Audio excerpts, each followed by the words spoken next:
Hello friends, कैसे हो आप सब लोग। आप देख रहे हैं एक्सक्विजिट ज्ञान। मैं हूं वरुण और आज का हमारा जो टॉपिक है वो है सेक्शन 300 आईपीसी की एक्सेप्शंस। दोस्तों, मेरे चैनल को सब्सक्राइब कर देना और वीडियो को शुरू से लास्ट तक पूरा देखना। आईपीसी के सेक्शन 300 की 5 एक्सेप्शंस हैं। इससे पिछली वीडियो में मैंने कल्पेबल होमिसाइड और मर्डर के बीच के डिफरेंस को बताया था, आप वो वीडियो भी चेक कर सकते हैं। फर्स्ट एक्सेप्शन जो है वो डील करती है ग्रेव एंड सडन प्रोवोकेशन से। अब ग्रेव का मतलब क्या होता है, सीरियस या फिर काफ़ी स्ट्रॉन्ग। सडन का मतलब होता है अचानक, और प्रोवोकेशन का मतलब होता है किसी को प्रोवोक करना या किसी को उस्काना। कल्पेबल होमिसाइड मर्डर नहीं है जब ऑफेंडर जो एक्ट कमिट करता है जिसकी वजह से डेथ हुई है वो अपनी सेल्फ कंट्रोल की पावर खो चुका होता है, उसका खुद पर कोई कंट्रोल नहीं होता। By grave and sudden provocation, grave और सडन प्रोवोकेशन की वजह से किसी पर्सन की डेथ कॉज कर देता है, और इस प्रोवोकेशन की वजह से उसी पर्सन की डेथ करता है जिसकी वजह से प्रोवोकेशन होती है। मान लो एक्यूज को कोई पर्सन प्रोवोक करता है, उसे गुस्सा दिलाता है, उसे उस्काता है, इसकी वजह से एक्यूज डेथ कॉज कर देता है, तो वो कल्पेबल होमिसाइड कहा जाएगा, मर्डर नहीं। इसके बाद और के बाद दूसरी जो क्लॉज है वो कहता है कि किसी दूसरे पर्सन की डेथ को भी कमिट किया जा सकता है प्रोवोकेशन की वजह से, मिस्टेक या एक्सीडेंट की वजह से। जो पर्सन प्रोवोक कर रहा है एक्यूज्ड को, अगर उसकी डेथ हो जाए वो कल्पेबल होमिसाइड है। अगर उसकी डेथ ना हो कि किसी और की पर्सन की डेथ हो जाए मिस्टेक या एक्सीडेंट से, तो वो कल्पेबल होमिसाइड होगा। अगर मिस्टेक और एक्सीडेंट से दूसरे पर्सन की डेथ ना हो तो वो मर्डर है। अब इसका एग्जाम्पल इलस्ट्रेशन 1 में दे रखा है, जिसमें एक पर्सन है, उसे कोई दूसरा पर्सन प्रोवोक करता है, उस्काता है, और वो उस प्रोवोकेशन की वजह से एक्यूज जो है वो उस पर्सन के बच्चे को मार देता है। तो ये कल्पेबल होमिसाइड नहीं है क्योंकि ये मर्डर है। इसका कारण ये है कि जो प्रोवोकेशन है वो बच्चे की तरफ से नहीं आई, ठीक है, बच्चे की तरफ से प्रोवोकेशन नहीं आई इसलिए, और जो डेथ कॉज की गई है वो कोई मिस्टेक या एक्सीडेंट से कॉज नहीं की गई बच्चे की, तो इसलिए मर्डर है। एक्सेप्शन 1 के 3 प्रोवाइजोज हैं।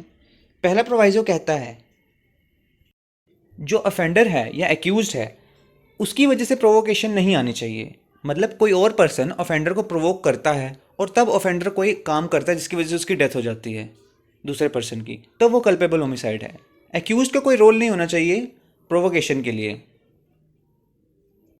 दूसरा प्रोवाइजो क्या कहता है कि जो प्रोवोकेशन है वो तब नहीं आनी चाहिए जब कोई लॉ को ओबे किया जाए या फिर कोई पब्लिक सर्वेंट अपनी ड्यूटी निभा रहा हो, अपनी लॉफुल एक्सरसाइज में अपनी पावर्स को यूज़ कर रहा हो, तब कोई प्रोवोकेशन आती है और एक्यूज्ड किसी की डेथ कमिट करता है तो वो मर्डर होगा। ये एक एक्सेप्शन है। अब इसका एग्जांपल देता हूँ कि एक पर्सन है जिसे किसी ने अरेस्ट किया है लॉफुली, ठीक है, उस अरेस्ट की वजह से वो पर्सन प्रोवोक हो जाता है, और उस प्रोवोकेशन की वजह से जो पर्सन अरेस्ट कर रहा है उसकी डेथ कॉज कर देता है, तो ये कल्पेबल होमिसाइड नहीं, मर्डर है, क्योंकि लॉफुल एक्सरसाइज में हो रहा है, ये लॉ को ओबे करते हुए ये सब कुछ हो रहा है। थर्ड प्रोवाइजो क्या कहता है कि अगर कोई पर्सन प्राइवेट डिफेंस का यूज़ कर रहा है, मतलब अपने आप को बचाने के लिए कोई ऐसा एक्ट कर रहा है जिसकी वजह से एक्यूज को कोई प्रोवोकेशन होती है, यानी प्राइवेट डिफेंस की वजह से एक्यूज को कोई प्रोवोकेशन होती है और एक्यूज डेथ कॉज कर देता है self defence, private defence use करने वाले की, तो एक्यूज पे मर्डर का चार्ज लगेगा, कल्पेबल होमिसाइड का नहीं। एक्सप्लेनेशन भी दे रखी है जो कहती है कि कोई प्रोवोकेशन कितनी ग्रेव या सडन है, ये एक फैक्चुअल क्वेश्चन है, फैक्ट्स पर डिपेंड करता है।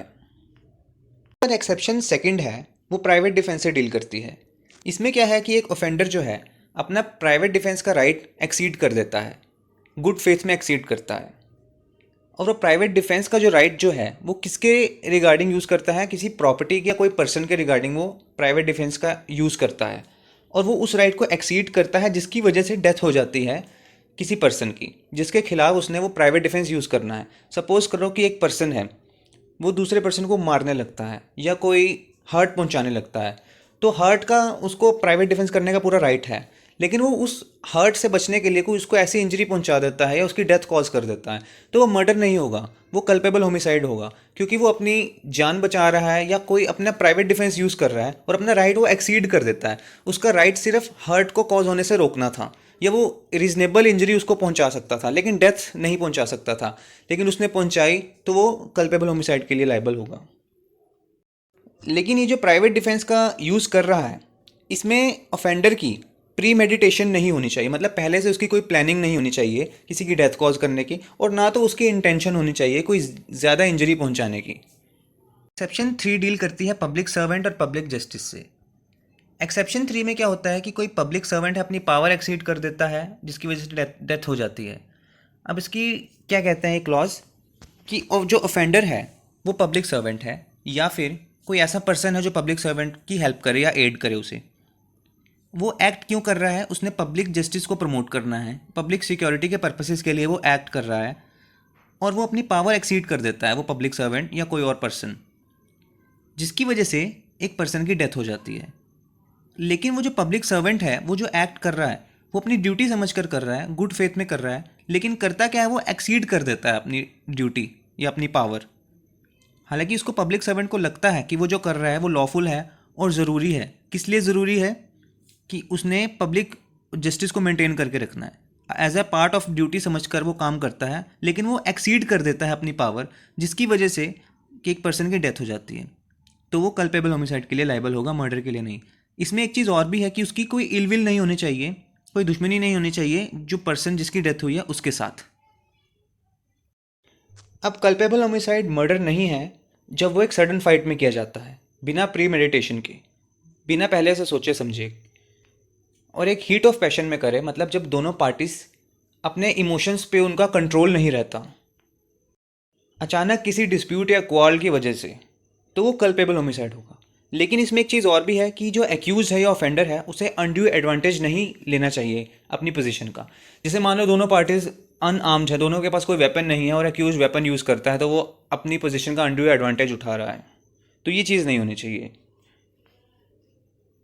एक्सप्लेनेशन जो इसके साथ अटैच है वो ये कहती है कि दोनों में से कोई भी पार्टी पहला अटैक कर सकती है या पहले प्रोवोक कर सकती है। अब जो फिफ्थ एक्सेप्शन है वो कंसेंट से डील करती है। कल्पेबल होमिसाइड मर्डर नहीं होगा जब एक पर्सन जो 18 साल से ऊपर का है उसकी कंसेंट से उसकी डेथ कॉज की जाती है, और वो अपनी कंसेंट दे देता है जो डिसीज्ड है कि उसे उसकी डेथ कॉज कर दी जाए, तो वो कल्पेबल होमिसाइड होगा, मर्डर नहीं। दोस्तों वीडियो अच्छी लगी तो लाइक कर देना, मेरे चैनल को सब्सक्राइब कर देना। Bye bye, take care.